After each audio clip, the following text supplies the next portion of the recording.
toutes et tous, je suis ravi de vous retrouver aujourd'hui pour la 15e déjà, 15e émission de 20 minutes au carré. Alors aujourd'hui, on a une édition un peu spéciale puisque nous n'avons qu'un seul invité, c'est la première fois. Mais quel invité? Alors je dis ça, mais je garde ses présentations pour un peu plus tard. Je fais d'abord un petit tour de l'équipe. Alors vous ne la voyez pas, mais elle est très active déjà en coulisses, mais aussi sur le chat. C'est Hélène. Merci déjà Hélène pour tout ce que tu as fait et ce que tu vas faire pendant l'heure qui va suivre.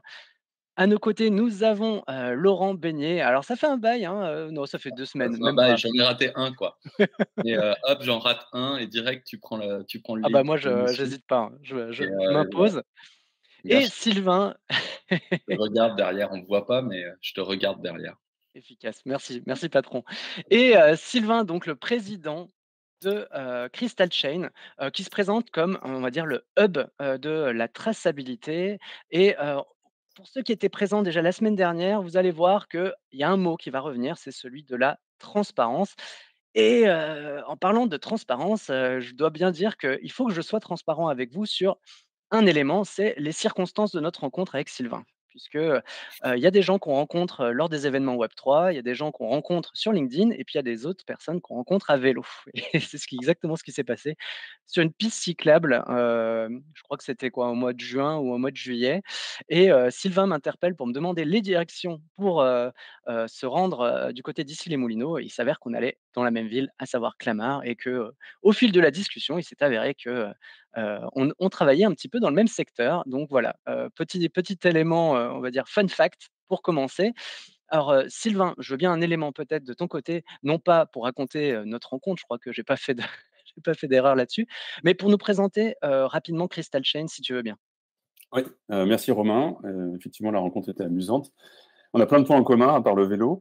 Alors, Crystal Chain, c'est une société récente qui a été fondée en 2016 et qui avait pour objectif initialement, et c'est toujours le cas, d'exploiter la blockchain pour tout ce qui est application non financière. La blockchain, à l'époque, il y avait beaucoup de Bitcoin. Et avec mes associés, on s'est dit, mais il y a plein de choses à faire en dehors des aspects financiers de la blockchain. On n'était pas du tout spécialiste dans la finance. Et on a commencé à creuser. Et la première idée qui nous est venue, c'est utiliser la blockchain pour la traçabilité des médicaments. Et puis, moi, je faisais du conseil avant, donc on avait pas mal de réseaux, de contacts dans plein de secteurs d'activité. Puis on a testé l'idée de la traçabilité du médicament, puis de la traçabilité de manière générale. Moi, j'ai vu des avocats, des gens dans la construction navale, dans l'agroalimentaire, etc. Et les deux premiers sujets qui sont sortis en 2017, c'est l'agroalimentaire. On a commencé à travailler pour Carrefour à l'époque, qui était pionnier. Et Avec le poulet d'Auvergne, si je dis pas de bêtises. voilà, le poulet d'Auvergne. Donc, je suis allé dans l'abattoir des poulets du côté de Vichy. On a visité des élevages de poulets. Et puis, on a travaillé aussi pour une société qui n'est pas connue du grand public, mais beaucoup des professionnels dans le luxe, et c'est la société Chargeur qui fait une laine haut de gamme. Et ces deux projets sont un peu emblématiques de ce qu'on a fait après, euh, parce qu'on s'est beaucoup développé dans l'agro et dans la mode et le luxe. On va en parler, ouais. Voilà, on va reparler. Voilà. Maintenant, on en fait beaucoup plus, mais ce sera pour la suite de la discussion. Exactement. Alors bon, j'ai une première question qui est très, agro puisque, elle concerne la bière. Est-ce que tu peux me dire ce que c'est qu'une bière tracée et blockchainée? Ah, donc on a regardé, Romain nous a stocké sur Internet. Oui, on travaille depuis à peu près un an pour le groupe Soufflé, qui a été racheté par InVivo, une grosse boîte d'agroalimentaire, donc maintenant pour le groupe InVivo. Ce groupe produit de l'orge, et à partir de l'orge, on fait du malt, et à partir du malt, on fait de la bière. Et donc, on vend notre solution à InVivo, qui derrière la revend à des brasseurs. Et le premier client de InVivo dans ce secteur-là, c'était l'Eurélienne, qui est un petit brasseur d'Eure-et-Loire, qui fait une bière bio, locale, donc. Et donc, de tracer la bière, ça veut dire récupérer toutes les informations sur l'origine de l'orge, c'est-à-dire les champs, concrètement, où ils ont été, où ça a été récolté, stocké dans les silos, quand est-ce qu'on a produit le malt, et derrière, quand est-ce qu'on a brassé la bière et à quel endroit. Et donc, on met un QR code sur le col de la bouteille, le consommateur scanne, et on lui affiche toute l'histoire de sa bière. Et Tout le trajet de la bière, et puis tous les certificats qui vont derrière, les certificats bio, on a une carte de France avec les emplacements des silos, etc. Ça, c'est la quel est bière. l'apport de la blockchain là-dessus? Enfin, finalement, c'est des informations qu'on pourrait retrouver assez simplement, toujours via le Ouais. QR code. Ça, Ouais. c'est une technologie qui pourrait suffire à elle-même là-dessus. Oui, la blockchain est un plus. C'est-à-dire que, en fait, oui, on pourrait enregistrer l'information de manière classique et la restituer de manière classique. La blockchain, c'est-à-dire que chaque élément d'information, chaque lot de production de malt, chaque livraison d'orge est enregistré aussi dans une blockchain. On utilise une blockchain privée et ensuite une blockchain publique sur Ethereum, et ça rajoute une dose de confiance. Bon, il faut savoir que c'est pas aussi critique que dans le Bitcoin, parce que dans le Bitcoin, personne ne se connaît, donc il faut un niveau de confiance, un niveau de vérification énorme des transactions. Là, les gens sont quand même en relation les uns avec les autres. Donc, on s'est dit qu'une blockchain privée adossée à une blockchain publique, ça suffisait largement, euh, parce que c'est des gens qui travaillent, c'est des clients fournisseurs les uns Mm. des autres. Oui, une des questions que je me suis posée, Sylvain, Ouais. quand j'ai un petit peu préparé l'émission, ça m'arrive rarement, mais là, je l'ai fait. C'est, on est sur du déclaratif. Chaque acteur Ouais. insère ce qu'il veut, c'est ça? Ouais, alors ce qu'on fait, c'est sur du déclaratif, mais la plupart des cas, on récupère l'information directement dans les systèmes d'information de production, par exemple d'une usine. Donc ça rajoute une dose de confiance. Comme je l'ai dit, les gens se connaissent, on leur fait signer une charte quand ils travaillent avec nous, c'est-à-dire qu'ils s'engagent à livrer tel et tel type d'informations et à ne pas les utiliser autrement que ce qui est prévu, une histoire de confidentialité, et s'engagent à mettre des informations véridiques et s'il y a une erreur, qu'ils la corrigent le plus vite possible. Donc ça, c'est la première couche. La deuxième couche, c'est qu'on vérifie la cohérence de tout ça. En gros, ce qui rentre dans une usine est égal à ce qui sort, multiplié par un facteur de production ou de rendement. Voilà. C'est différent entre le rendement de la laine, le rendement de l'orge, etc. Donc, on va vérifier la cohérence entre les entrées-sorties et on va vérifier la cohérence entre le client et le fournisseur. Le fournisseur va déclarer une certaine quantité vendue et le client va déclarer une autre quantité achetée. Donc, on va vérifier cette cohérence-là. D'accord, parce Donc, que moi, j'avais cette inquiétude, j'en profite. Alors, je ne sais pas si c'est la vôtre aussi. N'hésitez pas à nous laisser des questions et à nous dire un petit peu ce que vous en pensez. Vous nous avez manqué. Enfin, vous m'avez manqué. Je suis bientôt de retour de vacances. J'ai hâte de vous retrouver. Coucou à Matthew, coucou à Ced, Tony, tout ça, toute l'équipe que je vois dans le chat. On est ravis de vous revoir. Les Moi, irréductibles. l'interrogation que j'avais, et c'est celle qu'on a ici, parce qu'ici c'est une émission où on parle de Web3 et donc on a toujours cette angoisse. Je vois bien que tu fais les choses avec cœur et que tu les fais bien, mais on a cette angoisse d'inviter des gens qui rajouteraient un petit peu ce vocable blockchain Ouais. ou même une pratique blockchain réelle, mais comme une sorte d'argument d'autorité, et on arriverait à ce qu'on a pu vivre ailleurs, finalement du blockchain washing, où on se dit, bah oui, c'est infalsifiable, et le registre est infalsifiable, mais si à l'intérieur du registre, on met des informations qui sont fausses, elles sont juste infalsifiables derrière, mais elles étaient fausses à l'arrivée. Comment vous vous prémunissez? Oui, c'est ça. Alors, c'est un sujet sur lequel on est sensible depuis le début. C'est infalsifiable une fois que c'est enregistré, mais évidemment, on peut mettre n'importe quoi. Et c'est parce que je viens de dire juste avant, c'est que les gens sont connus quelque part ici, ce qu'ils mettent, donc ça les engage. On vérifie la cohérence. Et là, dans la plupart des cas, il y a aussi des auditeurs qui viennent auditer les sites de production et qui vont vérifier entre ce qu'ils constatent sur le site et ce qui a été enregistré avant dans la blockchain. Et dernier point, on n'a pas cité quand on a parlé de mon CV, mais je préside la commission blockchain à l'AFNOR. L'AFNOR, c'est l'Association française de normalisation qui édite des normes. Donc, il y a des gros projets de normalisation à l'ISO, qui est l'organisme international dont AFNOR est membre, sur les standards et normes blockchain. On parle d'architecture, de consensus, tout ça et commence à être décrit pour améliorer la confiance. Et en France, on travaille sur une norme sur la confiance des informations qu'il y a dans une blockchain, qui vise non pas à certifier une fois que c'est dans la blockchain, mais qui vise à certifier tout le processus qui a amené l'information dans la blockchain. Donc ça certifie l'entreprise et la qualité de ses processus et des contrôles qu'elle met en place lorsqu'elle met quelque chose dans une blockchain. C'est-à-dire que ce qu'elle met dans une blockchain, c'est complet, ça correspond bien à la réalité, ça a été contrôlé, etc. Donc, tu vois, je n'ai pas de réponse unique. Parce qu'une fois que c'est numérique, il n'y a pas de problème, on a complètement confiance. Le problème, c'est l'interface physique numérique. Et donc, c'est tout un ensemble de preuves, de contrôle, de correspondance qu'on met en place pour assurer au maximum de cette correspondance. Ça se fait automatiquement? Tu as des algos qui vont vérifier justement, la cohérence entre, l'information envoyée et celle qui est «reçue» entre guillemets entre, différents intermédiaires? Ouais, ce qui est important, c'est connaître le business quand même. Parce que quand tu fais la traçabilité je sais pas, du lait ou du cuir ou je sais pas, du cachemire, c'est pas tout à fait les mêmes process. Donc, idéalement, on pourrait imaginer, on a un système super intelligent qui prend les données et qui identifie les incohérences. Pour l'instant, le plus efficace, c'est de travailler avec nous. On travaille avec des experts Mmh. chez nous ou tiers qui connaissent la filière, qui connaissent les fraudes qu'il pourrait y avoir et qui nous aident à paramétrer toutes les alertes pour identifier les incohérences ou les manquements. Il y a rarement d'incohérences, en fait. C'est juste que la personne n'a pas chargé les données ou elle a fait une erreur. Enfin, les fraudes j'en ai jamais vu pour l'instant. Si, j'en ai vu une fois, pardon. Si, une fois, chez un client, il devait respecter un certain délai, c'était sur le fromage d'affinage, qui n'était pas respecté. Il a quand même envoyé les données et on s'est rendu compte que derrière, le délai n'était pas respecté.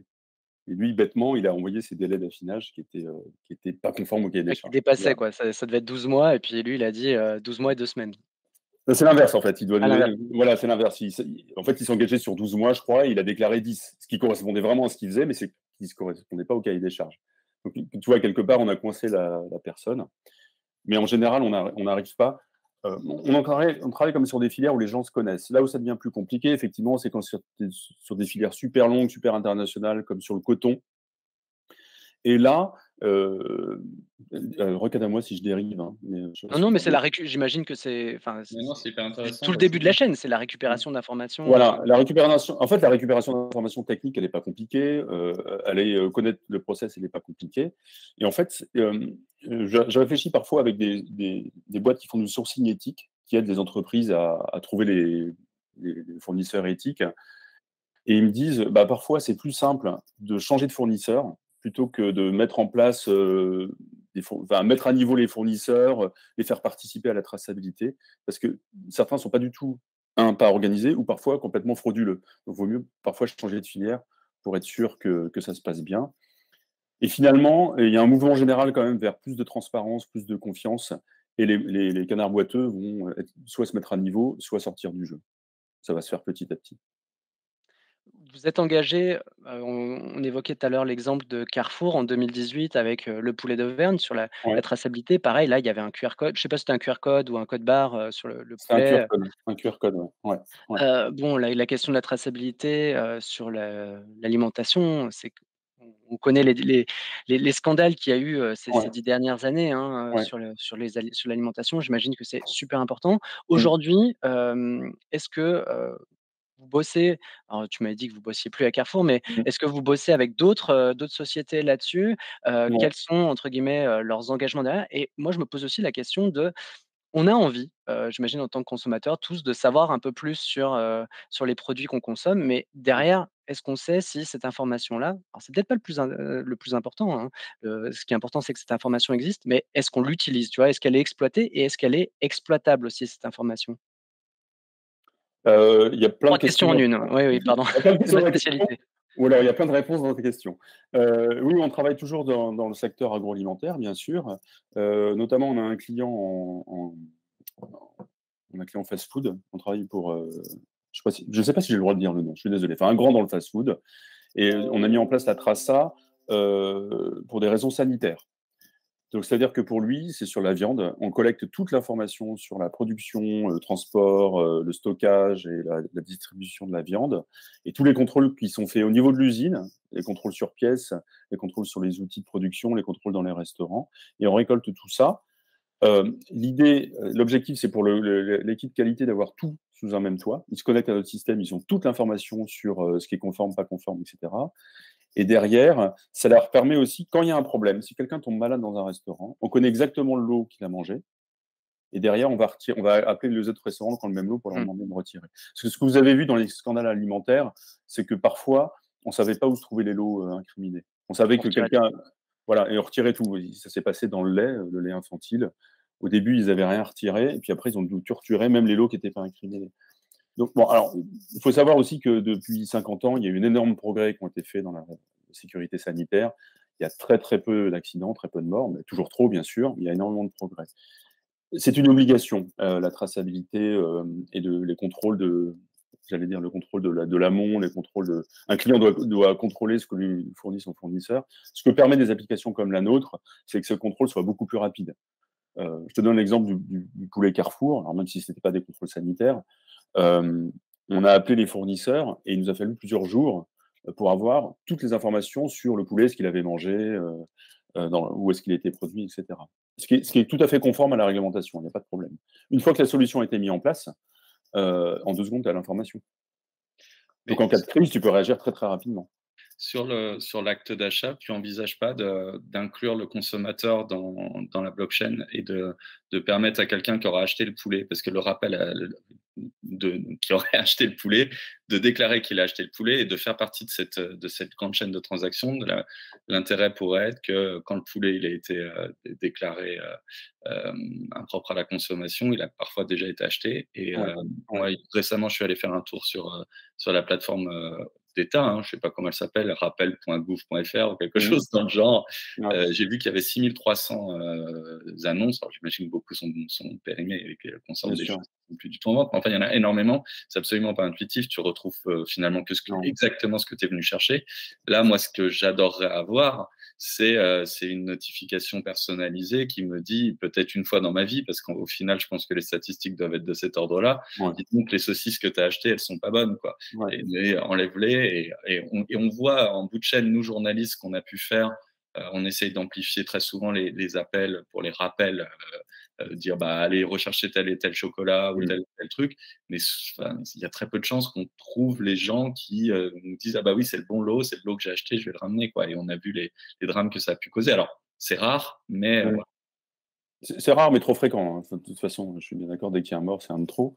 Je suis d'accord avec toi, ça nous a pas été demandé. J'ai pas vu de choses qui sont sorties, mais c'est pas très compliqué finalement. Il suffit de faire un appel, à la population, scanner le QR code qu'il y a sur votre produit et puis on vous dira s'il est bon ou pas. Alors pour l'instant, peu de produits ont du QR code et en général, vous avez un code barre et le code barre identifie pas le lot de production, mais le Le produit, produit. enfin la référence, quoi. Donc il faut que le consommateur aille voir, le lot de production qui est marqué aussi sur le produit. C'est un petit peu plus compliqué. Alors évidemment, l'idéal, c'est qu'on t'appelle toi, Laurent, quand tu as acheté, mais dans ce cas-là, il faut qu'on t'associe comme acheteur de ce produit-là. Donc si tu as payé avec ta carte, Carrefour ou Casino, on pourra Ouais, il t'informer. faudrait quasiment que l'acte d'achat soit lui aussi intégré à un moment dans la blockchain, Ouais, pour qu'on après puisse, être sollicité, ouais, effectivement. Parce qu'il y a pas mal de gens qui payent avec des cartes, hein. Il y a des cartes de fidélité, donc on sait associer ton ticket de caisse avec ton paiement. Il y a peut-être la moitié des gens qui payent avec. Donc, oui, c'est des choses à faire, effectivement. Usul sur le chat, qui est un de nos fidèles habitués, que je Bonjour, salue Jules. chaleureusement, ça fait plaisir de le retrouver. C'est pas forcément le Usul que tu as en tête, c'est Usul le Freeman. Se dit, bah oui, après va se poser la question de la liberté de conso. Si notre ticket est dans la blockchain, tout le monde va savoir qui bouffe quoi. Ouais, Et plus largement, ce qu'on se disait aussi sur les rappels, les notifications, si dans l'esprit Web3, on notifie pas, on va chercher l'information, parce que si on notifie, ça veut dire qu'on a un moyen de ouais. récupérer, enfin, en tout cas de faire du CRM à notre dépens. Et ça, c'est quelque chose qui est un peu indépassable à chaque fois qu'on a à chaque fois qu'on a des intervenants. On a un petit moment de 2 minutes où on se dit, ah ben, mais si on fait ça, on récupère des données qu'on ne devrait pas avoir. Vous Voilà. traitez ça comment? Pour l'instant, moi, je récupère pas de données consommateurs. Ouais. Je récupère, quand il y a un scan de QR code, je récupère, peut-être le lieu ou l'adresse IP et encore je le purge après. Je fais des statistiques générales, mais sans plus. Les informations que je collecte, c'est vraiment, de la matière première, toutes les étapes de transformation, les contrôles, jusqu'au produit fini. Derrière, je regarde pas ce qui se passe. Bah, non, c'est Ursule, c'est ça? Usul, Usul. Usul, pardon. Usul. Bonjour Usul, désolé d'avoir écorché ton nom, ton surnom. Là, c'est des questions de liberté individuelle, de RGPD, et cetera. C'est super compliqué aussi. Et puis, il faut faire attention de se dire que, c'est pas parce que tu as mis ça en place que c'est parfait. Parce que les gens qui vont avoir scanné, qui vont être identifiés sur la blockchain comme acheteurs de, je sais pas, de la barre de chocolat, c'est pas tout le monde. Il faut quand même faire des alertes presse, et radio, et cetera et puis dans les magasins pour alerter tout le monde. On peut pas ça peut pas se système Ouais, bien sûr. uniquement. Complètement. À moins de fliquer tout le monde, mais bon. On prend les questions du chat les unes après les C'est autres. vrai Ouais, Ça me que permet de ça saluer, s'active, hein. mmh. saluer tout le Vas-y, monde. Laurent. Ampe Corraro, que j'ai pas encore eu l'occasion de saluer ici. Je ne sais pas si tu es nouveau ou si tu étais discret ou si je suis passé à côté. Quoi qu'il en soit, bienvenue. Tu es ici chez toi. Nous dit, y a-t-il un lien ou peut-il y avoir un lien, une application par rapport aux cartes fidélité, genre carte Monop ou Darty? C'était un peu ce que tu évoquais, Sylvain, hein, Ouais. aussi Bah, bien. le lien, enfin, je pense, j'imagine que quand tu achètes avec ta carte, enfin, quand tu n'achètes pas avec ta carte, mais souvent tu la déclares au moment de l'achat. Ils connaissent tout ce que tu achètes. Donc, effectivement, ils peuvent t'appeler et on doit avoir ton mail et t'alerter. Même chose si tu achètes sur monoprix.fr, on doit t'alerter. Mais je ne me suis pas occupé de ces sujets-là pour l'instant. Mes clients, en général, il y a la qualité comme client, c'est souvent les responsables marketing ou responsables RSE. Les clients Oui. Crystal. Ouais, parce que c'est ça, vous, ce que vous proposez, c'est de mettre en place un système de traçabilité pour, d'abord l'entreprise en interne, elle peut Ouais. l'utiliser aussi, vis-à-vis de son consommateur. Mm. Mais, moi, ce que j'ai vu aussi sur votre site, c'est que, souvent ce que vous proposez, c'est de l'optimisation. C'est-à-dire, analyse de données en vue d'optimiser peut-être la production ou la chaîne de production, mais Ouais. aussi, de l'optimiser au sens, environnemental, par Exactement. exemple. Ouais. Ouais, ouais. C'est vrai que dans quelques sujets, enfin, tu as parlé de la bière tout à l'heure, on communique aux consommateurs, mais dans la plupart des projets qu'on fait, ça reste à l'intérieur de l'entreprise, c'est-à-dire l'entreprise finale, hein, celle qui fait le produit fini. Et là, ça lui permet de savoir tout ce qui se passe sur sa chaîne en termes de qualité, conditions de production, origine, etc. Et elle a tout sur le même capot, en toute confiance. Il y a quand même une grosse tendance, merci les journalistes, merci les consommateurs, de grosse pression sur les marques pour arrêter le greenwashing, être transparent d'où ça vient, comment ça a été produit, et puis la réglementation CIME, hein, française et européenne, pour mettre une pression là-dessus. Tout ça va dans le Pa même sens. J'ai Pablito, sur le chat qui dit: «Ah, j'ai raté la bière. Est-ce que tu peux redonner le nom de la marque de bière?» qui a été présentée, je crois, lors du Salon international de l'agriculture Ouais. 2022. Eurélienne. Consommez avec modération, les gars, on va se faire. Oui, oui, ben non. Alors, à consommer avec modération, parce que c'est pas de la bière à 0%. Eurélienne. Donc, ça vient de. Les gens d'Eure-et-Loire s'appellent des Euréliens, je crois. Eurelie2NE. Et on travaille, on va sortir bientôt une autre bière pour un gros groupe. Et là, j'ai pas le droit d'en parler. Mais avec le Mais même. J'ai plein de super clients, mais il y en a plein. Vous avez l'impression que je vais pipoter, mais.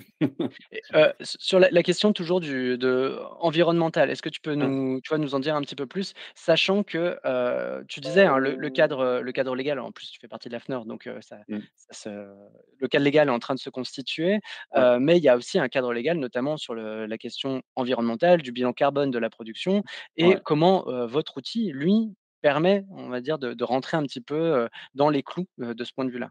ouais. Alors, je vais te faire un principe très simple, très général. Notre boulot, c'est de collecter des données. On collecte des données partout sur la filière. Des usines, des producteurs, des éleveurs, des contrôleurs, etc. Tout type de données. On les vérifie, on les notarise dans la blockchain. Et à partir de ça, on peut les exploiter comme tu veux. Donc, c'est-à-dire mettre des alertes en cas de problème qualité, identifier tel lot d'où il vient, et puis mesurer les émissions de gaz à effet de serre. Et puis évaluer la consommation d'eau, par exemple, sur les Oui. productions. Et puis calculer les distances parcourues par le produit et les matières premières. On peut faire tout ça. Pour l'instant, la réglementation, alors j'ai peur de dire une bêtise, mais j'ai rien vu sur la réduction des gaz à effet de serre. Par contre, il va y avoir des exigences sur la mesure de tout ça. Et Oui, connaître mesurer, ton c'est déjà bilan, quoi. Ouais. connaître ton bilan. Alors, c'est pas que le carbone, enfin tous les gaz à effet de serre, c'est aussi la pollution des eaux, la pollution de l'air, les conditions de production. Il va y avoir une notation environnementale qui va être exigée par la France et l'Europe dans quelques temps. De la même manière que vous achetez un appareil électroménager, il est noté de A à E, il y aura la même chose. Voilà. Bon, c'est des sujets super compliqués. Comme je vous le disais, Romain, en préparant l'émission, euh, tu peux être super bon en carbone et super mauvais en pollution d'eau, et quelle note tu donnes, quoi. Voilà. Est-ce que tu es A, tu es E, voilà, c'est compliqué. Donc tu peux donner une note unique à un produit, mais derrière, il faut comprendre comment est constituée cette note. Et le consommateur, à moins d'être un spécialiste de l'analyse du cycle de vie et de l'impact environnemental, parfois il ne comprend pas toujours.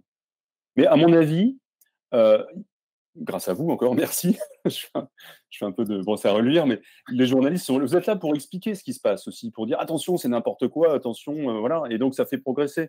Et moi j'ai eu des clients qui petit à petit vont changer leur zone de sourcing, vont faire attention à leurs fournisseurs parce qu'ils savent, ils craignent aussi quelque part que y a un scandale qui tombe, voilà, mal interprété, etc. Il n'y a pas de mauvaises intentions en fait, mais quelque part s'il y a une pression du public, des journalistes et de la réglementation, les choses vont progresser. J'ai Mmh. rien vu d'extraordinaire, de Ouais. scandaleux. Nous, en on a fait. une pression du chat qui nous pose plein de C'est vrai que questions. c'est très Ah, pardon, important. moi, je parle trop, je suis très bavard aussi. Non, non, Pas non, du mais tout, pas pas du du tout. tout. Ils veulent t'entendre, mais justement, déjà, merci, un grand merci à Azar Reza qui fait un gros boulot, notamment d'explication dès qu'on utilise un sigle et tout ça. Merci à toi, c'est super sympa. Et qui posait une question de précision. Est-ce que, enfin, il prenait le parallèle avec une application dans le monde de l'industrie. Est-ce qu'on serait capable d'aller jusqu'à la vis près sur un outil produit en termes de traçabilité? Est-ce qu'on peut être à ce point-là précis avec Alors, dans l'aérien ou dans le militaire, ça doit se faire, je pense. Parce que si la vis, elle n'est pas dans tel métal avec tel alliage, il y a un problème. T'imagines chez Ariane Espace, si c'est pas la bonne vis, voilà, il faut savoir d'où elle vient, etc. Et en fait, tout est possible. Ça dépend de l'enjeu. Si c'est la mauvaise vis dans la fusée Ariane, on va passer de l'argent et du temps pour la tracer jusqu'au bout. le Si fameux c'est joint torique de la navette là, qui avait. Voilà, c'est ça. Si c'est ta petite cheville de ton meuble Ikea, je sais pas, peut-être pas. Il y a Mais encore. il me semble que, la semaine dernière avec Honest, ils avaient évoqué le cas, de la SNCF où en gros, alors je sais plus si c'est lors de la création, d'un rail ou d'un wagon, mais il me semble que c'était plutôt sur un rail. En gros, chaque intervenant venait entre guillemets «transmettre», le NFT de responsabilité et du coup, je sais pas, dans quelle mesure ça répond à ta question, Azareza, mais ça doit être possible de le mettre en place dans une certaine Bien mesure et à sûr. une certaine échelle, Ouais. quoi. Ouais. En fait, quand on commence un un projet de traçat, chez nous, on décrit la filière. Il faut imaginer un grand tableau blanc, enfin qui fait 5 mètres de large, et puis on décrit, les flux produits, les flux d'informations, les contrôles, et cetera. Et avec le client, on identifie quels sont les risques. Quels sont les risques ou quelles sont les choses que je veux mettre en avant aussi, si tu veux valoriser le produit. Et à partir de ça, quels sont les risques, les choses que je veux mettre en avant? On va identifier les informations à collecter. Et à la fin, une fois qu'on met tout ça en place, bah, voilà, tu as ton système qui va vérifier, qui va contrôler les risques ou qui va, valider l'origine de tes produits et valoriser tout ça. Donc c'est toujours la question de oui, on peut faire la vis, si le jeu en vaut la chandelle. Tu vois, je reprends l'exemple du fast-food, on a fait la viande en premier.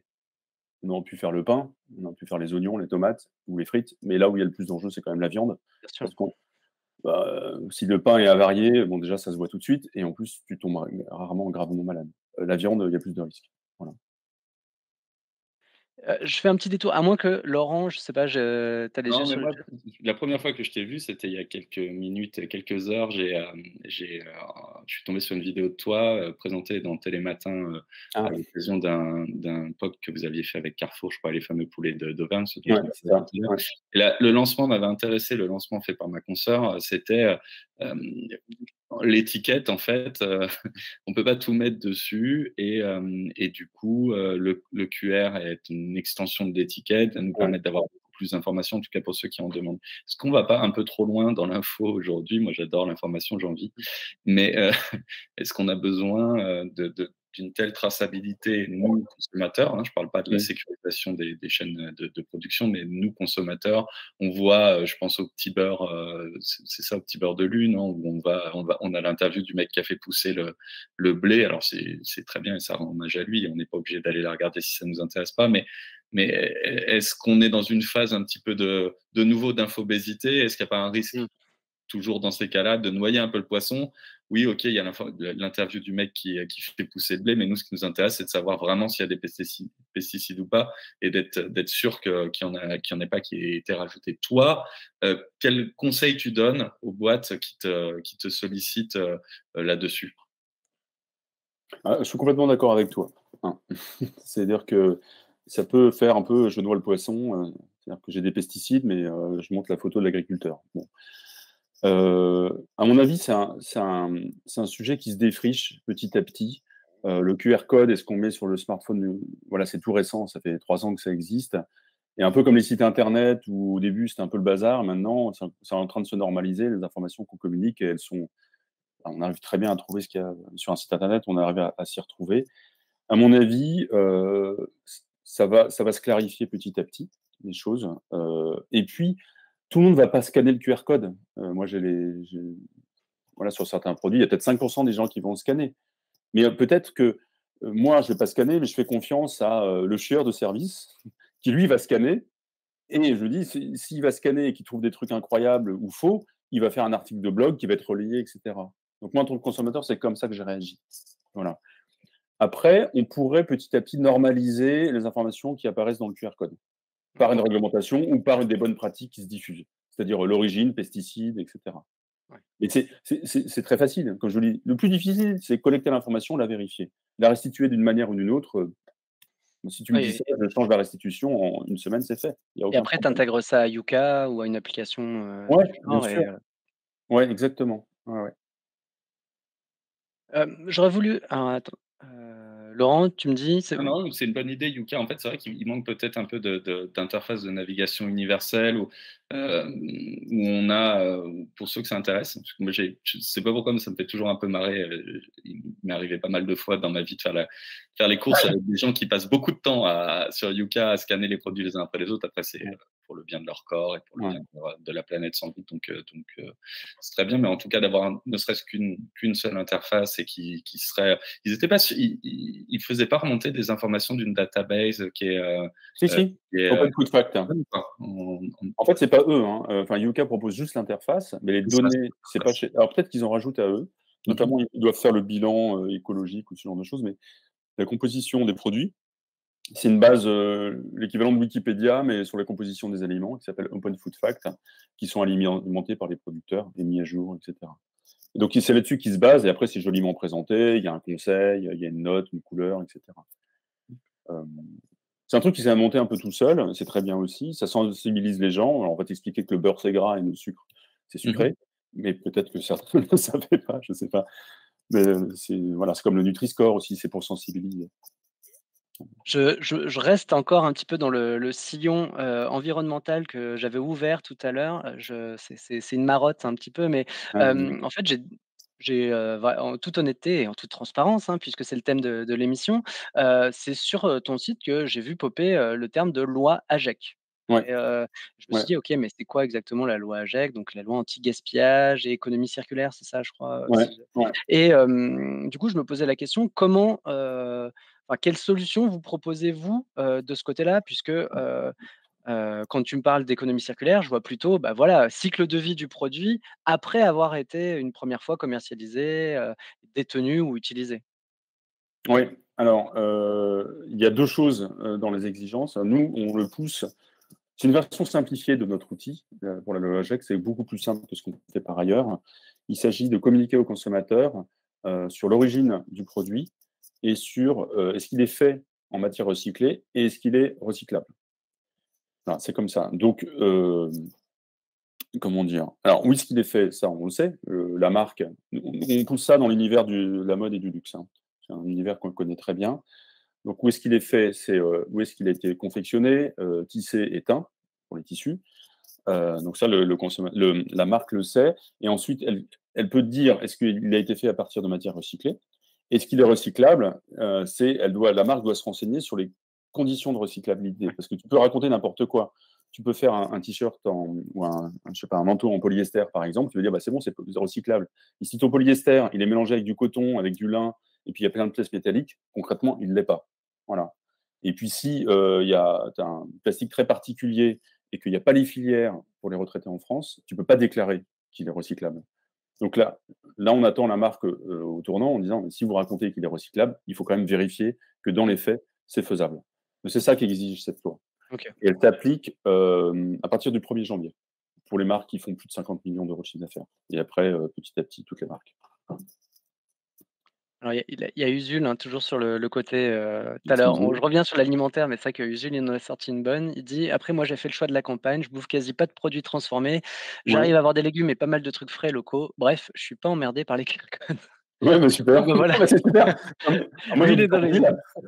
Comme on a lui dit, Romain et moi, on habite en ville. Heu, en banlieue, avant, il y avait des champs, il y avait des villes là où j'habite, mais c'est il y a 100 ans. Il y a plus rien maintenant, donc je suis obligé d'aller loin.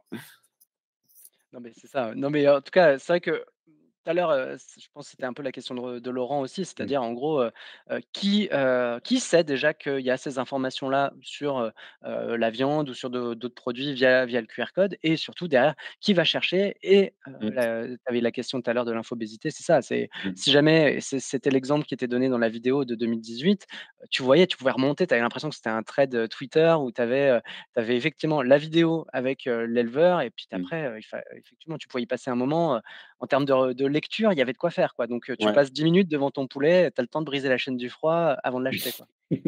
Effectivement. Bah, tout se calme à travers la vitre quand même. Je Voilà sais pas. et j'ai, une question qui est un peu plus, technique puisque, la semaine dernière, Honest encore avait évoqué la question de, la blockchain privée donc, Mmh. tu travailles pas, enfin, quand je dis «tu», là, c'est dans le cadre d'une blockchain privée, tu travailles Mmh. pas sur une blockchain publique, en disant en gros, aujourd'hui, il y a pas trop d'intérêt à travailler sur une blockchain privée vu que, les blockchains publiques, entre guillemets, il y a tellement d'investissements qui sont faits dessus pour les rendre, fiables, performantes que, développer sa propre blockchain, c'est, perdre entre guillemets «du temps» et de l'argent, potentiellement et en préparant cette émission, j'avais évoqué avec toi l'exemple d'un de vos clients, tu parlais tout à l'heure du groupe Chargeur et de leur marque, je crois que c'est des pulls, en laine mérinos, qui est fait par Mmh. Amédée Paris Mmh. et Ouais. ils ont développé en 2019, je crois, avec vous, leur propre blockchain, donc une C'est blockchain ça. privée Oui. et il dans une interview, il disait: «En fait, on l'a fait parce qu'il y avait pas d'autres solutions» entre Ouais. guillemets, déjà existantes. Ouais.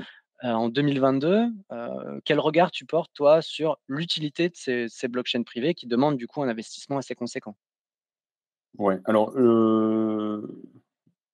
J'imagine oui, que c'est enfin, aussi bien oui, sûr votre alors business, excuse-moi, hein, je réfléchis à la question. Non, non, parce qu'en fait, je veux te dire que ce qu'on apporte nous, c'est, un outil qui permet de maîtriser sa filière, et d'améliorer ses pratiques. En gros, c'est ça. Que ce soit blockchain ou autre chose, finalement, le client, c'est pas nécessairement ça qu'il veut. Il veut avoir confiance dans l'information quand même. Donc la blockchain, ça rajoute quand même un niveau de confiance dans l'information. Alors nous, on utilise des blockchains privées, donc avec des nœuds qui sont partagés avec la filière. C'est une forme de blockchain de consortium. Mais comme je te disais tout à l'heure, les informations, c'est aussi, tous les jours, on enregistre, on fait un hash des transactions de la journée qu'on vient enregistrer dans une blockchain publique. On fait ça qu'une fois par jour et ça suffit largement. Ça veut dire qu'une fois la journée passée, c'est extrêmement, enfin quasiment impossible de modifier l'information. Elle est ouais. double notarisée, en blockchain privée, plus en blockchain publique. On se repose la question régulièrement. Il y a aussi des blockchains de consortium, celles qui rassemblent des gens d'un même secteur d'activité ou d'un même pays. L'Espagne a fait ça, par exemple, d'autres pays en Europe font ça aussi. Euh, à chaque fois, il y a toujours la même question, c'est les questions de confidentialité. Ok, tu es une marque, tu vas aller dans une blockchain de consortium ou une blockchain publique, mais on va peut-être pouvoir regarder les informations. Ou même si l'information est cryptée, on va voir qu'il y a de l'activité. Donc on peut déduire un certain nombre de choses. C'est toujours très compliqué ces questions. On se les repose encore, tout récemment, là, chez Crystal Chain, on se repose encore ces questions-là. Blockchain privée, blockchain de consortium, blockchain publique. J'ai pas la réponse, ça bouge tellement. Nous, on a fait l'option de blockchain privée, puis une fois par jour en public, parce que les coûts de transaction en public sur Ethereum sont très chers. On est passé sur une autre blockchain publique qui s'appelle XDAI Chain, où c'est beaucoup moins cher. Voilà. Donc, il y a l'arbitrage économique, confidentialité, mais en fait, ce qui se passe, c'est que le cœur de notre système ne bouge pas. Que tu notarises dans A, B ou C, c'est quand même un enregistrement dans une blockchain. Non, Et très puis, clair. les données qu'on stocke, nous, en général, sont à durée limitée. C'est-à-dire qu'au bout d'un an, elles sont périmées. Enfin, que le produit il a été vendu, etc. Donc, on peut garder un historique d'un an et après, on peut passer sur une autre blockchain sans problème. On a parlé tech. Avant, d'évoquer, d'autres projets dont un, qui me paraît super intéressant avec un continent auquel on ne pense pas forcément, sur le sujet de la blockchain, je pense que c'est, l'heure du quiz. Je ne sais pas ce que tu en penses, Laurent, hein, parce que mine de Ouais. rien, ça fait 40 minutes, qu'on te tarabuste, Sylvain. Moi, Sur le je n'aime quiz, plus les quiz. Est-ce que vous voulez un quiz? Est-ce que vous voulez vraiment un quiz? c'est une bonne question effectivement, et alors est-ce que les questions sont trop simples, qu'il y a pas assez de level? Est-ce qu'il faut, reprendre, hein, la charte graphique des NFT? On n'est pas des professionnels de Photoshop, hein, Ah on peut non, non, ça améliorer c'est ça. magnifique. C'est Romain qui les fait, ils sont magnifiques. Ah mais Usul dit: «Lol, j'ai raté les 2 précédents, je suis mort». Ah oui, mais tu les as ratés, parce que tu étais pas là ou parce que tu étais mauvais? C'est ça la vraie Mais question, surtout, hein. le truc qu'il faut pas rater, c'est ce qui se passe sur Uncut. C'est, dans la section privée sur Uncut où on est censé mettre du contenu. Pendant longtemps, il n'y a rien eu. Et il y a Là, il y a toujours toujours rien. rien. Il faut qu'on s'y mette. Non, mais Encore vraiment, septembre. il faut qu'on s'y mette. Mais prenez les NFT, voilà, ce qui est pris est plus à prendre. Et puis demain, on leur trouve une utilité. Ça, c'est très 2020 comme manière de procéder. Mais c'est pas grave, on va Ouais, c'est vrai mettre qu'on une va petite utiliser cet balance. espace-là et je tiens à préciser que, les NFT de la semaine dernière, il en reste. Donc peut-être qu'il faut qu'on les refasse gagner ou que, ceux qui les ont gagnés mais les ont pas mintés, se pressent de le faire parce que sinon on les refera gagner et comme, Laurent l'a esquissé, ça donnera peut-être droit à certains avantages ou à certaines fonctionnalités, des super VIP. Bref, je sais pas, mais on a une petite idée derrière la tête et vaut mieux bref, hein, ayez votre petit badge, si je peux me permettre. Donc bref, le quiz 20 minutes, je reprends, l'émission de la semaine dernière. Première question et en plus elle est en phase avec, ce que nous disait, tout à l'heure Sylvain. Sur quelle blockchain travaille CodeNext? Donc, qui était, Oh là là. l'application un peu, Amélie/Doctolib, dévolue, à l'automobile. Réponse A, alors attends, je vérifie quand même que, super, non mais Hélène, elle est au top. Réponse A, Algorand. Réponse B, Legoland. Réponse C, Land Algo. OK, bravo. Deuxième question. Ah merci. Avec quelle expression Clément Berger-Lefranc résume-t-il le principe derrière Honest, donc qu'on a esquissé, enfin qu'on a évoqué, j'arrête d'utiliser esquissé comme mot, mais qu'on a évoqué déjà tout à l'heure. Réponse A, foutre les jetons aux mauvais payeurs. B, se refiler la patate chaude de la responsabilité. C, ne pas jeter les NFT avec l'eau du bain. Et troisième question, je vous laisse le temps hein, de répondre tranquillement. Ah mais Usul, ouais, non mais Usul, il est en forme. Il dit: «Je déchire même en ratant les 20 minutes». Oui, ça prouve que j'ai quand même, j'ai un peu réduit le Tu mais vois, tu c'est as la normal parce question, qu'avec Laurent, bah, Laurent, il regarde les émissions au moins une fois par jour, donc il est au top sur les 20 minutes au carré. Alors troisième question, je fais avec des vues sur YouTube. quelle enseigne de la grande distribution Honest a-t-elle mis en place des DAN? Donc c'est des distributeurs automatiques de NFT. Réponse A, Monoprix. Réponse B, Lidl. Réponse C, Mammouth. Je vous aide un petit peu. Oh, le boomer, quoi, mammouth. Bah oui, mais bon, ouais, et encore au départ, je m'étais dit: «Je vais rajouter Mammouth et Félix Phrase, Potin, mais ou je sais pas. Phrase les cryptos, bref. Moi, Je vous épargne les blagues, hein. je suis je suis allé faire mes courses chez Mammouth 10 ans après la disparition de Mammouth. Ça a mis longtemps avant de Ouais, avant que la devanture ne change vraiment, quoi. ah ouais, elle connaît même Ah pas bah voilà, Mammouth. ouais, mais Ah Mafiou, on là là était là là là jeunes, là. quoi, ouais, ouais. Ah bah, ça prouve qu'on touche notre cible en même temps, c'est bien. Bon, c'est donc Mafiou ne répond pas Mammouth, hein. Ah, c'est pas Hem Mammouth. Non, c'est pas Mammouth, malheureusement. Je raccroche un petit peu les wagons. Moi, ce qui m'a étonné en me penchant un petit peu sur Crystal Chain et même sur les origines de l'entreprise, c'est, qu'il y a un continent sur lequel vous commencez à vous pencher et sur lequel vous penchez de plus en plus, c'est l'Afrique. Est-ce que tu peux Ouais. m'expliquer pourquoi et quels sont les enjeux là-dessus et en quoi comment la blockchain peut y contribuer à résoudre ces enjeux ou en tout cas à y répondre? Ouais. Alors, j'ai fondé Crystal Chain avec 2 autres personnes, heu et dont un avait fait, beaucoup d'affaires en Afrique. Il a monté beaucoup de projets là-bas, il connaissait très bien le continent, toute l'Afrique de l'Ouest. Et l'idée, comme j'ai dû en parler tout à l'heure, l'idée, c'était d'utiliser la blockchain pour lutter contre la contrefaçon des médicaments. C'est-à-dire assurer la traçabilité depuis l'usine qui fabrique les médicaments et à toutes les étapes de distribution jusqu'au point final. Et en fait, on allait voir les labos, on allait voir les distributeurs, ils étaient moyennement intéressés parce que contrairement au monde du luxe qui lutte contre la contrefaçon, les pharmaciens s'en fichent un peu de la contrefaçon. Ça met pas à mal leur business, en fait. Enfin, jusqu'à présent, Les ils s'en labos. fichaient un petit. Les Hein? labos peut-être plus que les pharmaciens, non? Oui. Oui, les labos pharmaceutiques, je veux dire, pardon, pas les pharmaciens, les labos pharmaceutiques. Donc, ils font leur boulot, ils le font bien. Les chaînes sont extrêmement contrôlées, enfin, la prod est extrêmement contrôlée et la distribution. Mais en fait, ce qui se passe, c'est qu'en Afrique, les médicaments sont vendus parfois sur les marchés, donc pas dans des officines. Voilà, donc c'est des petits granulés qui sont dans des pots ou quoi que ce soit. Les gens prennent une pilule d'aspirine ou d'antipalidéen et après, il n'y a aucune traçabilité de ces trucs-là. Donc on a mis de côté, ce sujet-là, mais voilà, on est toujours en contact avec plusieurs pays africains. Et il se trouve aussi que l'Afrique fournit pas mal de matières premières pour les pays européens. Voilà, et que c'est pas toujours produit dans les bonnes conditions. Voilà, je parle du cacao, du coton, il y a le bois et puis tous les minerais aussi.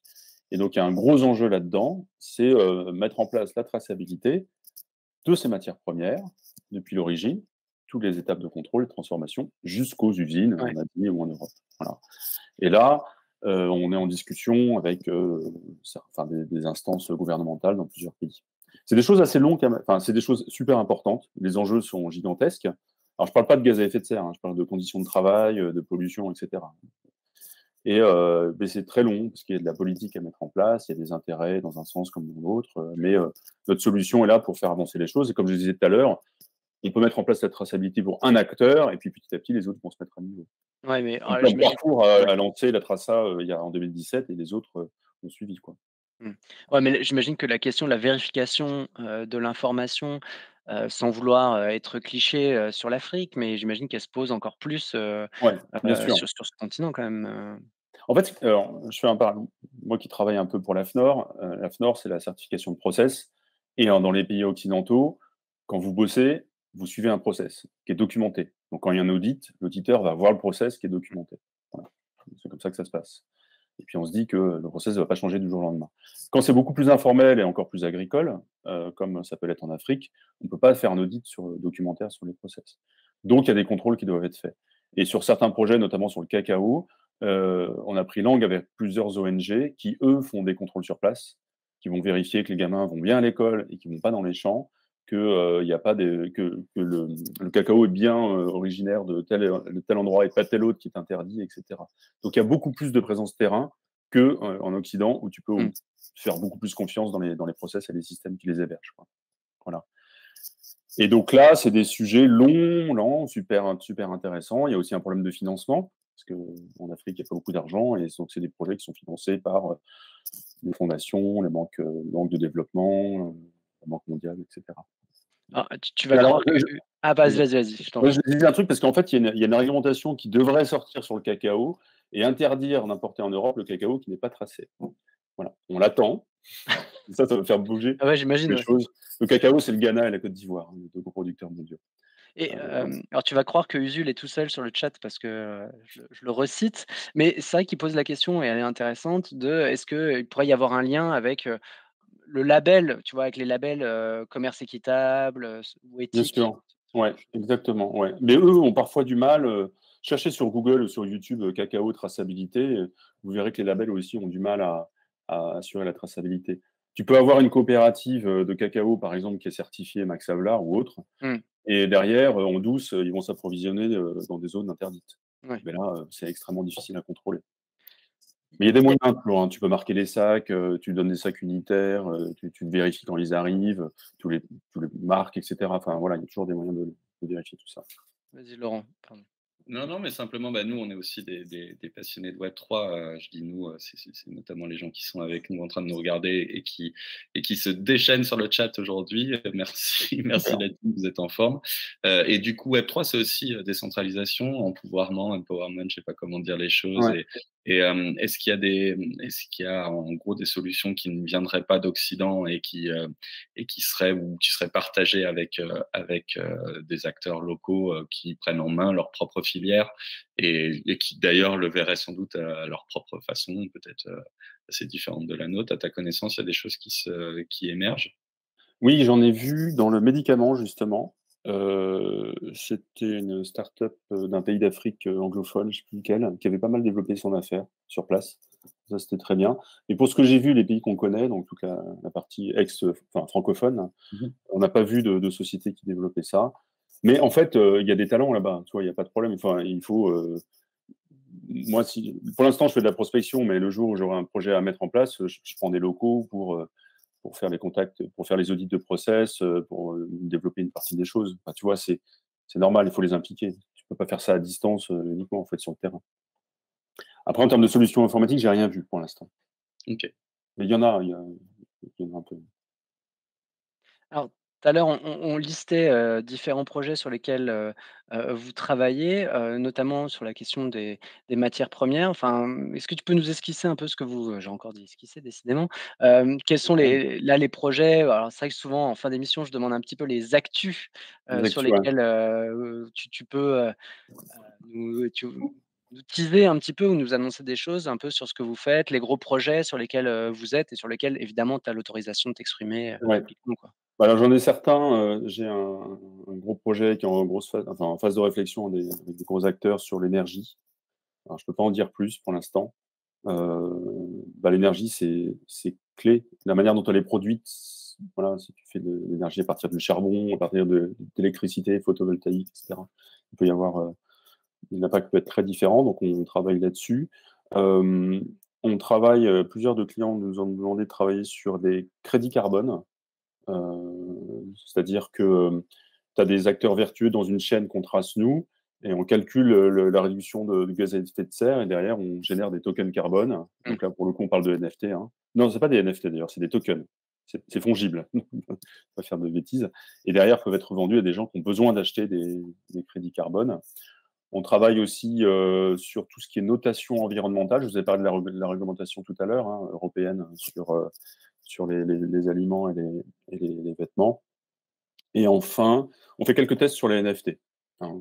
Nous, on fait de la traçade de l'amont jusqu'à la sortie de l'usine. Le NFT, c'est la partie juste après.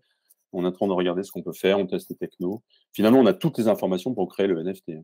À On peut pas destination compter client entre guillemets «interne» ou à destination du consommateur? consommateur, à destination du consommateur, et derrière, le NFT, l'idée, c'est de, enfin, là, je vous raconte un truc qui est sans doute très classique, hein. Nous, on y arrive peut-être, en cours de route, je ne sais pas, mais comme on a énormément d'informations sur l'amont, on est capable de créer un NFT sur un produit en décrivant toute l'histoire du produit, tout ce qu'on peut raconter. Et derrière, le NFT est associé au produit physique. Et quand le Ouais. produit physique est vendu, tu vas revendre le NFT aussi. Ouais, ça se fait, je crois, dans le domaine du vin, ça se fait un peu plus, ça se fait pas mal Bah, ça aujourd'hui. se fait pas mal, ouais, Ouais. Ouais, ça se fait dans le luxe aussi. Donc ouais. là, on fait des tests dans le luxe, notamment. Voilà, c'est un truc qui est intéressant. Je- voilà, nous, on est vraiment une boîte très physique, enfin, très physique, parce qu'on travaille sur des Mmh. process avec des vrais gens, tout ça, et on digitalise le physique. Le NFT, là, c'est vraiment du pur digital. Donc, nous, on y associe des informations qui viennent du monde physique. Mmh. Sur les crédits carbone, que tu as évoqués rapidement, Ouais, ouais. ce marché, c'est un marché annexe ou en gros, la tokenisation de crédit, elle est déjà instituée et elle fonctionne, de cette façon-là pour, on va dire toutes les grandes entreprises, qui, émettent et achètent, du droit de polluer en quelque sorte? Il y a déjà des places de marché qui existent. Ouais. C'est pas moi le spécialiste chez Crystal Chain de ce sujet-là, donc je ne vais pas aller trop dans le détail, mais il y a déjà des places de marché qui existent depuis je sais pas, peut-être pas des dizaines d'années, mais au moins Ouais. 10, 15 ans, qui permettent d'échanger. Voilà, je fais un projet vertueux en carbone, moi je réduis mon impact et je vais vendre des crédits carbone à des gens qui ne le sont pas. Voilà. Là, ce qu'on propose, c'est des crédits carbone qui sont au-delà de j'ai économisé une tonne de CO2, j'ai utilisé une tonne de CO2 parce que j'ai changé mes pratiques agricoles. Donc ça fait une sorte de crédit carbone plus. Et celui qui l'achète derrière va pouvoir dire, moi j'achète des crédits carbone, mais ceux que j'achète, ils viennent de France, c'est des agriculteurs qui ont changé leurs pratiques agricoles, Mmh. etc. Tu vois, il y a quelque chose de plus et qui peuvent être échangeables sur d'autres places de marché. Oui, tu as une traçabilité que tu avais pas, Laurent, détrompe-moi, mais c'était dans le film, enfin dans le documentaire, c'était quoi? C'était le casse du siècle, c'est ça, sur les crédits Ah oui, mais carbone? là, c'est lié à la TVA, Ah donc oui, oui, Ah, c'est l'arnaque à la TVA. Ouais. TVA, pardon. sans doute que la tokenisation doit permettre aussi, à terme d'avoir une meilleure traçabilité fiscale. On n'en a pas du tout parlé, mais j'imagine qu'il y Ouais. a des enjeux fiscaux aussi autour de cette, J'ai j'ai pas abordé le sujet encore. En général, je ne trace pas les transactions financières. C'est-à-dire le mouvement d'argent, je le fais pas. Je le ferai avec les crédits carbone, peut-être, mais on s'occupe pas de transactions financières. Tu penses pas qu'on peut t'imposer, qu'un État, enfin une union d'États Ouais. pourrait t'imposer ce genre de connexion, de se dire: «Bah, nous, on veut ces données-là parce qu'on doit percevoir des taxes dessus, mettez-les en place». Ouais, alors, oui, effectivement. Ça collerait Je l'ai même, pas vu je l'ai pas vu encore. On a déjà discuté avec la DGCCRF là pour, Mmh. ils voulaient savoir quand on communique aux consommateurs, d'où ça vient. Donc on leur a expliqué, il y a aucun problème. Donc c'est plutôt aspect conso, hein. Les aspects fiscaux, Ça pourrait, mais dans ce cas-là, ils iraient plutôt voir nos clients ou les fournisseurs de nos clients. Mmh. Pour voir et puis si le client dit: «Mais si, je vous assure et en plus c'est tracé dans la blockchain ce que j'ai fait», là, nous en fait, en gros, enfin, c'est même dans nos contrats, si, le juge ou quelqu'un, une autorité nous demande d'ouvrir et montrer ce qu'il y a dans la blockchain, avec l'autorisation du client, on le fera, bien sûr. Mais pour l'instant, on ne moi, j'ai eu des contacts avec la CNIL pour les aspects RGPD, puisque quand tu enregistres dans la blockchain, il peut y avoir des enjeux RGPD. Pas pour les quand on enregistre des agriculteurs, par exemple, qui sont des sociétés unipersonnelles, hein, pas pour Ouais. les grosses, entreprises. Il peut y avoir des sujets comme ça, mais pour l'instant, non. Mais ça viendra à un moment ou à un autre.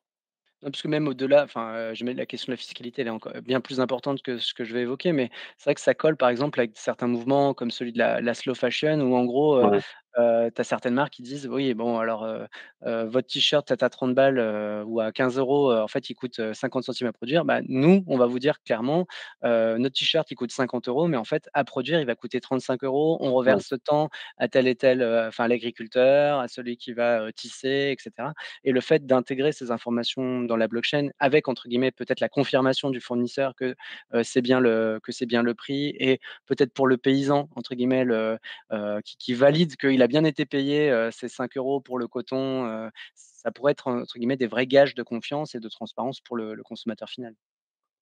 C'est vrai. Alors, c'est super compliqué, les histoires de prix. C'est vachement délicat parce que c'est aussi une force, enfin, tu vois, si tu as un fournisseur qui donne ses prix de vente à un client, Mmh, ça met une pression énorme sur les autres. Enfin, tu vois, c'est vraiment bien sûr. c'est le nerf de la guerre.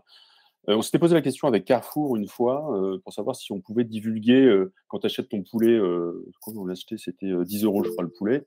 Heu, Dernière question je pense, OK.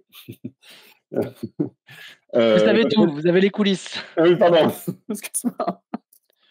Quand tu achètes ton poulet qui vaut 10 €, combien revient à l'éleveur? Mais en fait, il faut expliquer aussi ce qui se passe, parce que l'éleveur ne fait qu'une partie du travail. Il y a, le producteur d'aliments, il y a le technicien qui va vérifier que tout se passe bien, il y a aussi, celui qui fait les poussins, l'abattoir, tous les contrôles qu'il y a derrière. Donc, je sais pas combien touche l'éleveur, mettons qu'il touche 3 €. Il peut dire: «Ah 3 € sur 10, c'est vraiment pas beaucoup». Mais ouais, mais il faut expliquer tout ce qui se passe. Mmh, Donc il y a toute une pédagogie à faire. Et puis quand tu vends un vêtement, oui, alors effectivement, si l'ouvrier est payé, 10 centimes de l'heure, voilà, tu vas te dire que c'est pas beaucoup. Mais après, il faut quand même, si c'est pas ça, si c'est pas des cas extrêmes, il faut quand même expliquer comment le business se passe. bien sûr. Tu as la distribution qui prend la moitié de, tu as la TVA, tu as la distribution, et cetera. C'est ce C'est que c'est fait un peu C'est qui le patron, non? C'est pas ça? C'est un peu leur démarche? C'est, la marque qui était connue notamment pour avoir fait la première brique de lait où en gros c'était les consommateurs ils avaient fait ça aussi, ils ont fait ça avec de la pizza, enfin ils font ça sur plein plein de de choses. produits. Ouais. C'est le consommateur qui fixe le prix, Et du coup, il y a Ouais. nécessairement un débat puisqu'il faut fixer le prix, il y a nécessairement besoin d'expliquer et de remettre de l'information. C'est pas une manière de boucler, arbitrairement le débat, mais quand Ouais. tu parlais tout à l'heure de l'information, effectivement, quand il y mmh, en a trop, elle peut servir à noyer le poisson. Quand il y en a suffisamment, elle permet aussi d'éclairer Bien sûr. Bien sûr. les comportements de consommation et très clairement, les médias seuls ne peuvent pas apporter ce type d'information. Puis c'est pas mmh. nécessairement là aujourd'hui où les gens vont chercher cette info-là, hein. Si Mmh. tu cherches de l'info sur ta nourriture, tu veux l'avoir sans doute pas très loin de ta nourriture. Donc, Ouais, aussi, ouais. c'est assez. D'ailleurs, en termes d'information transparente, nous, on pourrait dire que pour chaque sub, au sein de la communauté, via le chat, on a un repas, Laurent et moi mangeons à notre faim. Ça C'est pourrait être à moche peu de près faire ça. En revanche, Et pas les invités. ah Sylvain, non, désolé, c'est si on dépasse les 10 subs, on pourra peut-être mettre en place une petite offre. On va faire, d'accord? On met ouais, des Oui, carottes. quoi. Ouais, non, d'accord. tracer On les premières on carottes va qui Ouais, voir arrivent. avec d'accord. Bull s'il a des carottes pas chères qu'il peut nous faire parvenir. Il a l'air d'avoir des plans sans intermédiaire. Non, mais ça me permet de remercier, 28 qui nous a envoyé un sub la semaine dernière et Oui, on c'est l'a vrai, j'ai raté un passé à peu en côté. direct, pas Hélène, mais on l'a eu à la VAR. Donc, voilà. Je sais pas s'il est là aujourd'hui, mais il reviendra. On lui dira merci. Ça nous étonne tout le temps. Nous, on fait du gratuit depuis, enfin, moi, en ce qui me concerne, depuis 18 ans. Donc, quelqu'un qui donne un sub, c'est un truc de dingue. Bah, mais je sais pas si on a Ah plein oui, d'autres non, questions à poser, pour moi, mais on est bon. J'avais plus une question pour toi, Laurent, vu que bon, c'est avant ta rentrée, donc je sais pas si tu as des choses, à esquisser? non, je sais pas si la semaine prochaine on se voit le mardi ou pas. Je vous cache rien, on a eu une excellente surprise pendant les vacances. Ça concerne le projet 20 Mint, hein, c'est pas j'ai pas gagné au loto, heu, malheureusement. Tu seras pas là? Ah si, si, si, je serai toujours là, mais bon, le décor derrière sera plus somptueux. Non, non, non, mais on a une belle surprise, on peut pas en dire beaucoup plus, c'est sous embargo, comme on dit dans nos métiers, mais simplement, ça se passe mardi soir, je crois. Donc mardi soir, je peux pas être là et j'aimerais beaucoup que Romain soit avec moi, pour cette, surprise qui n'en est pas une pour lui et du coup, ça voudrait dire qu'on pourrait pas faire l'émission mardi soir. Alors, bah, voilà, je sais pas, on va peut-être la faire mercredi, Ouais, on non? vous tient au courant, faut qu'on voit ça avec l'invité aussi. Ouais, bah, oui, oui, c'est vrai qu'il faut qu'on voit ça avec l'invité, bien sûr et puis surtout, bah, c'est la rentrée, hein, donc on va vous annoncer plein de choses, sur le Discord, en septembre. J'ai croisé un peu, Fabien et deux trois personnes du côté Ternoa ces derniers jours, mais il faut qu'on refasse un point avec eux. Et nous, on a un deuxième numéro qui va très vite arriver, donc il faut qu'on travaille tous ensemble à définir les sujets qu'on met dedans, faire la sélection des projets qu'on va mettre en avant. On a un thème dont on voudrait vous parler qui nous tient beaucoup à cœur. Je suis sûr, vous connaissant un petit peu maintenant, qui va aussi vous parler. Et puis, mais ça ne sera pas un numéro spécial, hein, ce sera un thème. Et voilà, plein de choses à vous dire dès que je rentre moi de mon côté. Romain, toi, tu as des choses aussi à nous dire? Non, non, rien de plus, si ce n'est, bah, rendez-vous à la semaine prochaine. Alors peut-être pas mardi, mercredi, enfin bref, on va voir en fonction aussi des disponibilités de notre invité. Je veux aussi déjà remercier, Hélène, enfin te remercier Laurent, hein, évidemment, d'être joint à moi malgré enfin pendant tes vacances. C'est vraiment Bah, c'est un c'est plaisir. chouette. Continue à faire du vélo, hein, parce que si tu rencontres toujours des invités de cette Exact, je académie, vais continuer. Oui, ça va moi être, aussi. on va être ravis. On Merci va passer le beaucoup. mot aux entreprises, parisiennes, enfin d'Île-de-France que tu vois, je vais partager mon itinéraire, comme ça, Et ils vont peut-être s'intercepter. je rembourse le forfait vélo à mes salariés aussi, hein, d'ailleurs. Donc, Oh! ouais. Et C'est tu bien. recrutes? Hein? Je recrute, ouais, ouais. Bon, eh, Et je tu me prends recrute pas des Romain, hein? développeurs. Attention, hein. Je cherche des développeurs. Ah bon. Bon, bah, il faut qu'on Développeurs. passe le mot, on passera le mot dans le chat, faut que tu Ouais, OK, merci. pour tout ça, dans le Discord. Bah et surtout donc j'ai dit merci Hélène, mais surtout merci à vous et merci, Sylvain, hein, on a Merci réussi Romain. à faire cette émission, merci, ta disponibilité, ta franchise aussi, parce que mine de rien, on a un peu divergé je pense du conducteur de départ, même si on est toujours un peu, on est resté dans le Ouais. dans le thème. Mais en tout cas, ouais, merci beaucoup, pour ta disponibilité sur cette émission et puis, bah et on compte évidemment sur toi pour nous tenir informés, des projets, B2B, mais aussi, B2C, tu vois? Ce que si jamais vous faites des choses avec, des projets sur lesquels tu estimes que ça peut être intéressant pour nous de nous pencher dessus ou, si jamais, vous avez des grosses actus, faut pas hésiter à nous solliciter. On sera ravis de continuer à te et à vous suivre et puis, sinon, bah, très bonne semaine à tous, très bonne soirée. Encore merci, de nous avoir suivis et à la semaine prochaine. Merci Salut! tous les 2. Merci à 20 minutes. Salut.